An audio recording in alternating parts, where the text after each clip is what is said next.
नमस्कार, news track के Y factor में आपका स्वागत है। मैं हूं योगेश मिश्र। दुनिया में भले ही खाद्यान्न की उपज लगातार बढ़ रही हो, दुनिया में भले ही बहुत ढेर सारा अनाज बेकार जा रहा हो, पर दुनिया के दो ऐसे देश हैं जो आज भयंकर सूखे की चपेट में हैं। इन देशों में खाने के लाले पड़े हैं। ये देश हैं नामीबिया और जिम्बाब्वे। इन दोनों देशों में हालत इतनी ख़राब हो गई है कि यहाँ की सरकारों को यह परमिशन देनी पड़ी है कि जंगली जानवरों को मार करके लोग अपना पेट भर सकते हैं। जिम्बाब्वे ने तो 200 हाथियों को मारने के लिए अनुमति दे दी है और कहा है कि इन हाथियों के मांस से ही आप अपना पेट भर लीजिए, जबकि नामीबिया ने 723 जानवरों को मारने और उनका मांस खाने की परमिशन है। एक तरफ दुनिया में जंगली जानवरों को बचाने के लिए बड़े बड़े अभियान चल रहे हैं, दूसरी ओर भूख से त्रस्त लोगों के पेट की क्षुधा शांत करने के लिए जंगली जानवरों को मारने की परमिशन दी जा रही है।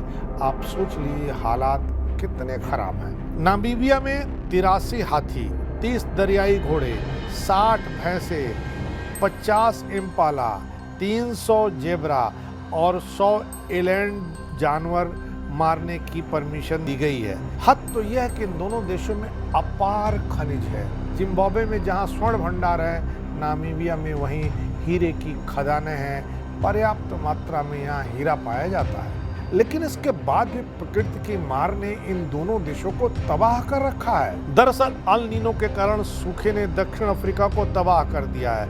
दक्षिणी अफ्रीका में सबसे खराब सूखे की स्थिति है, जिसकी वजह से करीब 7 करोड़ लोग बिना पर्याप्त भोजन और पानी के रह रहे हैं। जिम्बाब्वे और नामीबिया दोनों ने आपातकाल की घोषणा कर दी है। सूखे ने इस क्षेत्र के लोगों को सीधे प्रभावित किया है, जिसके परिणाम स्वरूप खाद्य पदार्थों की भारी कमी और भयावह स्थिति पैदा हो गई है। 1988 के बाद यह पहली बार होगा जब जिम्बाब्वे ने हाथियों को मारने की अनुमति दी है। जिम्बाब्वे में तकरीबन 2 लाख हाथी संरक्षित रखे गए हैं। उनमें जिम्बाब्वे, जाम्बिया, बोत्सवाना, अंगोला और नामीबिया शामिल हैं, जो इसे दुनिया भर में हाथियों के सबसे बड़े आवासों में से एक बनाता है। नामीबिया का क्षेत्रफल 8,25,615 वर्ग किलोमीटर है। अफ्रीका के दक्षिण पश्चिमी तट स्थित देश दक्षिण अफ्रीका के शासन के खिलाफ लंबे संघर्ष के बाद 1990 में यह आज़ाद हुआ था। नामीबिया की पश्चिमी सीमा अटलांटिक सागर है।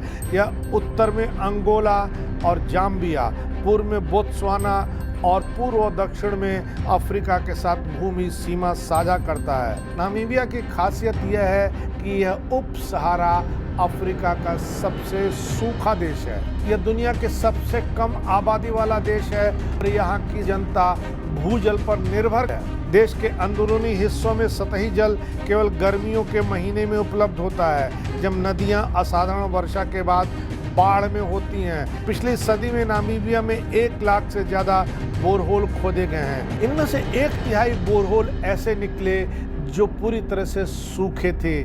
बीते अप्रैल में दक्षिण अफ्रीका के इस देश में आपातकाल की घोषणा की गई है। आंकड़ों से पता चला है कि देश के ग्रामीण भागों में 57% लोग जनवरी और मार्च 2025 के बीच भूखमरी की चपेट में आने वाले हैं। जिम्बाब्वे दक्षिण पूर्व अफ्रीका में जाम्बेजी और लिम्पोपो नदियों के बीच जमीन से घिरा देश है, जिसकी सीमा दक्षिण में दक्षिण अफ्रीका, दक्षिण पश्चिम में बोत्सवाना, उत्तर में जाम्बिया और पूर्व में मोजाम्बिक से लगती है। 2022 की जनगणना के अनुसार 1.5 करोड़ लोग जिम्बाब्वे में रहते हैं। जिम्बाब्वे में 84,000 हाथी हैं। यह दुनिया भर में हाथियों के लिए सबसे सुरक्षित और सबसे बड़ा क्षेत्र माना जाता है। हालांकि जब से सूखे की चपेट में जिम्बाब्वे आया है, तब से वहां मानव और पशु संघर्ष लगातार बढ़ते चले जा रहे हैं। 1988 के बाद से जिम्बाब्वे में यह पहला सामूहिक वध होगा।